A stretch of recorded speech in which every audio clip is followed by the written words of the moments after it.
Michelle Mone is a Scottish businesswoman. In the 90s, she founded the lingerie firm Ultimo. In 2010, she was awarded an OBE for services to business. In 2015, she was appointed to the House of Lords by then Prime Minister David Cameron. She became a Conservative peer and became Baroness Mone of Mayfair. I was lucky that my mum and dad taught me dreams can come true. If you work hard, be honest and never, ever give up. And Michelle Mone has a range of business interests. In 2017, she talked to the BBC about selling properties priced in Bitcoin. Everything is transparent, everything is on a ledger, and I wouldn't be getting involved with anything, being a Baroness in the House of Lords, if anything was dodgy. Then, in 2020, COVID arrived, and suddenly the NHS had an urgent need for personal protective equipment. We're getting a lot of messages from doctors on the front line that the current situation is, in many parts of the country, inadequate. The people are feeling unprotected. The government didn't dispute that more equipment was needed.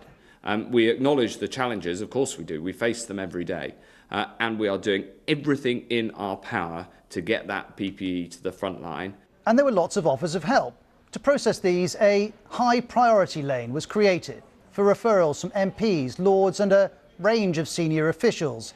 And if you got access to the high priority lane, you were much more likely to get a contract. A parliamentary committee says around 1 in 10 suppliers which came through the high priority lane were awarded a contract, compared with 1 in 100 for the ordinary lane. Which brings us to May 2020 and back to Baroness Mone. On the 7th of May, she posted this video. Thank you. This was Michelle Mone and her now husband Douglas Barrowman clapping for NHS staff. The Guardian reports that the day after, Michelle Mone wrote to Cabinet Ministers Michael Gove and Lord Agnew, telling them, "We've managed to source PPE masks through my team in Hong Kong."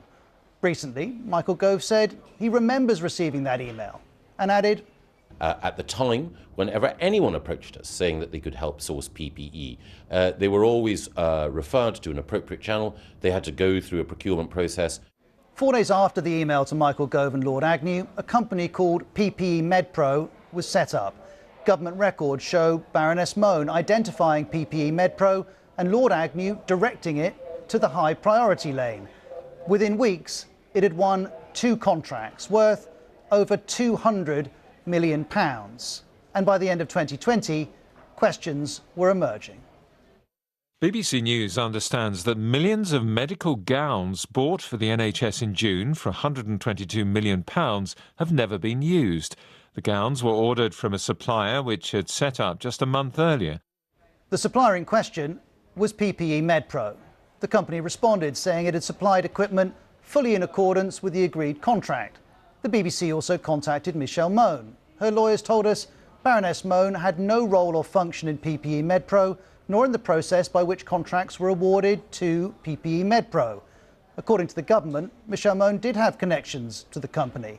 A recent ministerial statement reads, "Departmental records reflect that a link between Baroness Mone and PPE Medpro was clear prior to contracts being awarded."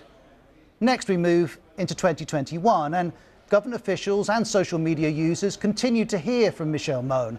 In February that year, one official describes her being incandescent with rage over the treatment of Medpro. In August 2021, Michelle Mone shared this picture of herself on a boat. "Business isn't easy, but it is rewarding," she told us. In December 2021, Baroness Mone posted on LinkedIn, "I worked hard to get here and it's paid off," she says. Weeks later, there was a new development, because in January 2022, the government said it was now seeking to recover monies paid to PPE Medpro in relation to a contract for the provision of gowns. Also, the House of Lords Commissioner for Standards launched an inquiry into Michelle Mone and PPE Medpro. And that's not the only investigation. Remember Lord Agnew? He'd referred PPE Medpro to the high priority lane. Well, recently, he was asked about Baroness Mone. I'm afraid I can't talk about my dealings with her because I gave a statement to Mr. Jelly, who is the Standards Commissioner in the Lords. He has written a report, but he's not allowed to publish that until the NCA, the National Crime Agency, have completed their inquiries.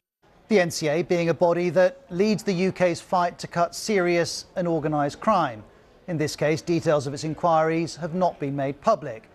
So we have a Lords inquiry waiting on NCA inquiries, and we know that properties linked to PPE Medpro have previously been searched by the NCA. And in recent weeks, the story's escalated. On the 23rd of November, The Guardian, citing leaked HSBC documents, reported Michelle Mone and her children secretly received £29 million originating from the profits of a PPE business. The business was named as PPE Medpro. The next day, Michelle Mone posted on Instagram, "Don't believe everything you read or everything you think, we were advised." What we could read the day after that was this from the FT. It said, an internal HSBC report seen by the Financial Times traces money transferred by PPE Medpro to accounts that benefited Baroness Mone. And by early December, the opposition Labour Party was calling for the government to release correspondence on PPE Medpro. All this motion to the House today is asking for is transparency. What have you got to hide? Labour would win that vote, meaning the government will have to send all documents on PPE Medpro to the Public Accounts Committee. The next day, Michelle Mone's office announced that, with immediate effect, Baroness Mone will be taking a leave of absence from the House of Lords in order to clear her name of the allegations that have been unjustly levelled against her. This is her decision. A spokesperson added, Baroness Mone's legal team are dealing with this witch hunt situation. The two inquiries are dealing with establishing what happened, and if parliamentary rules were broken, and if the law was broken.